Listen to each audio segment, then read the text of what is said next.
My name is Michael, and I've always considered myself a good man. But if there is one thing I love just as much as my wife, it is a beautifully executed, ice-cold dish of revenge. It all began on that ill-fated evening. I came home from a long, exhausting day, at work in a fantastic mood, opened the front door to our apartment, and joyfully called out, "Honey, I'm home." After setting my bag down, I slid my feet into my house slippers, just like I did every single night. But the moment I tried to take a step, my body violently lurched forward. My feet were completely anchored to the floor. I barely kept myself from crashing face first into the ground. My twisted wife, Jessica, who loved nothing more than cheating on me the second my back was turned, had lined the soles of my slippers with tubes of superglue. As I frantically yanked at my trousers, trying to break free from the trap, Jessica watched my pathetic struggle through the crack of the bedroom door. She quietly slipped back into bed with her lover, Stan, a young, muscular athlete who was just as perverted as she was, though a bit of a coward. They began passionately kissing under the covers, completely ignoring my shouts of, "Jess, can you hear me? Jess?" Suddenly, I spotted an empty tube of glue discarded under the nightstand. Pure rage boiled in my veins. I grabbed a metal shoehorn hanging nearby, slid it under the soles of the slippers, and began heating the metal with my lighter. As the glue melted, I finally broke free from the floor, accidentally throwing myself backward and crashing loudly onto the ground. Hearing the massive thud, Jessica rushed out of the bedroom, putting on a show and shouting, "Surprise! Well, do you like my prank?" She threw her arms around me, tightly locking my movements, but as I looked past her into the closet mirror, I clearly saw a half-naked Stan scramble out of our bedroom window. I pushed her aside and rushed to the windowsill, but he was already gone. Pretending I hadn't seen a thing, I calmly closed the window and turned to her. "Just worried you might catch a cold," I said smoothly. She let out a massive sigh of relief, and right then, my smile turned into a promise of retribution. The next morning, I took my sweet time spreading layers of superglue across that very same windowsill. Then, I loudly announced that I was leaving and slammed the front door shut, but instead of walking out, I immediately hid inside the hallway closet. A minute later, Jessica opened the door to let Stan inside. He swept her up in his arms and they ran giggling toward the bedroom. As soon as they were out of sight, I quietly stepped out of the closet. I gave them just enough time before bursting back into the apartment, loudly shouting, "Honey, it's me! I forgot my bag!" Panic erupted in the bedroom. By the time I stormed into the room, Stan had vanished, and the window was wide open. I rushed over, slamming my hands down on the sill, and my fingers immediately glued themselves to the fresh adhesive. Ripping my hand free, I spun around.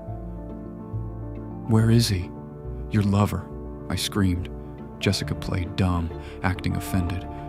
Blinded by anger, I bent down to check under the bed, accidentally knocking a glass of juice directly onto our brand new carpet. Jessica immediately went on the offensive. "Look what you've done. You ruined my favorite carpet over your insane accusations," she shrieked. While I furiously stormed off to check the bathroom, she moved like lightning. She pulled Stan out from under her dress where he had been hiding, rolled him tightly inside the stained carpet, and casually sat on top of it. When I returned, empty-handed and confused, she sneered at me. "Take your bag and go to the office before you ruin anything else."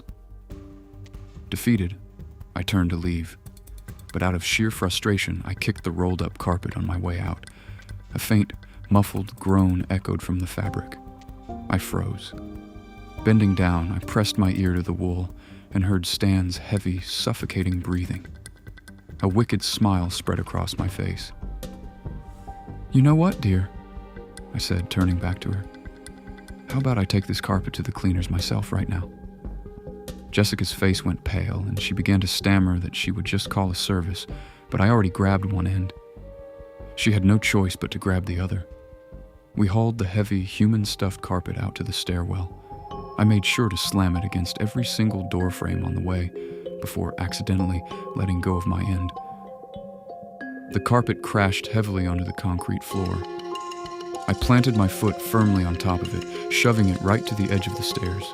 How fast do you think it'll roll down if I give it a nudge, Jess? I smiled. What are you talking about?